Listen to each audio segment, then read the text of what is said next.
The news spread like wildfire, igniting fear and disbelief across the globe.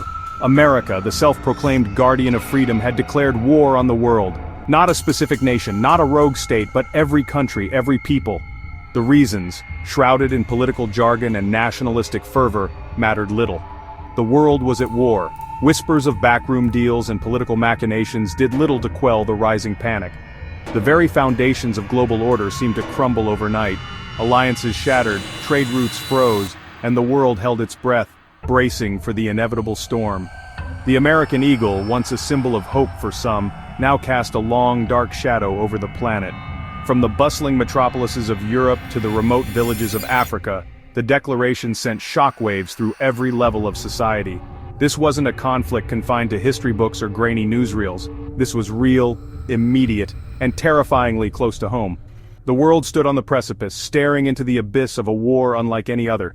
The days that followed were a blur of frantic diplomacy and military mobilization. World leaders, caught off guard by the sheer audacity of the American Declaration, scrambled to formulate a response. The United Nations, formed to prevent such global catastrophes, found itself paralyzed, its authority challenged by the very nation that had once championed its creation. The world was at war, and there seemed to be no easy way out. America, for all its internal strife and political divisions, boasted a military force unmatched in raw power. Its navy ruled the waves, its air force dominated the skies, and its army, though stretched thin by years of foreign engagements, remained a formidable force. The world facing this behemoth knew it was in for a fight unlike any other. Yet, for all its might, America was not invincible. Its military, while technologically advanced, was geared towards fighting localized conflicts, not a war against the entire world. Supply lines stretched across vast oceans, vulnerable to attack. The vast distances, once a strategic asset, now posed a logistical nightmare. Moreover, America's technological superiority was not absolute. Russia, China, and other nations possessed their own advanced weaponry, including hypersonic missiles and sophisticated cyber warfare capabilities. The American military machine, used to dictating the terms of engagement, now faced the prospect of a protracted and multi-front war against a determined and resourceful enemy. And then there was the wild-card nuclear weapons. The very thought of their use sent shivers down the spines of world leaders. The doctrine of mutually assured destruction, which had kept the peace for decades, seemed precariously balanced on a knife's edge. In a world at war with itself, the unthinkable suddenly seemed all too possible. Fear, they say, makes strange bedfellows, and in the face of American aggression, the world found unity in the most unlikely of places.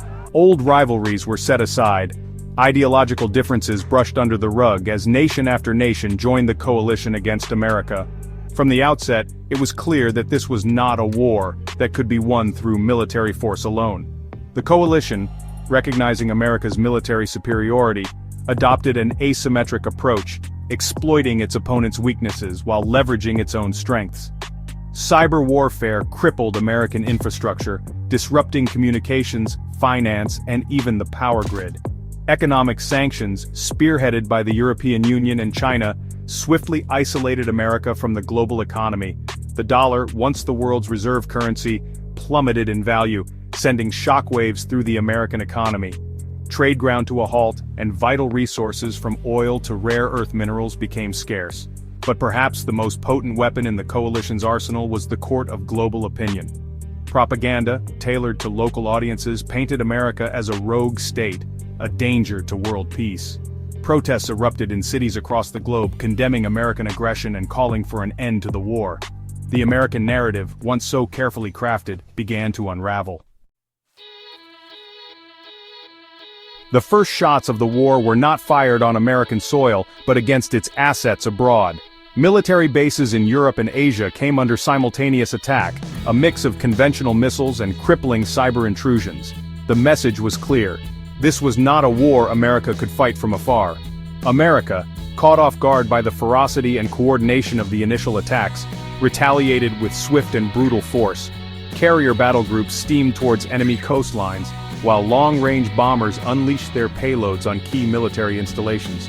The world watched in horror as the conflict escalated, each side seemingly determined to outdo the other in terms of sheer destructive power. But the coalition, anticipating this response, had prepared for a war of attrition. Hit-and-run tactics, employed by both conventional military forces and non-state actors, bled the American military dry. Cyber attacks continued to disrupt American operations, while propaganda efforts sowed discord and doubt among the American populace. The initial phase of the war, characterized by swift strikes and overwhelming force, gave way to a grinding stalemate. Victory, it became clear, would not be achieved through shock and awe, but through a long and painful struggle for hearts and minds, both at home and abroad. The world was at war, and the end, if there was one, seemed a long way off.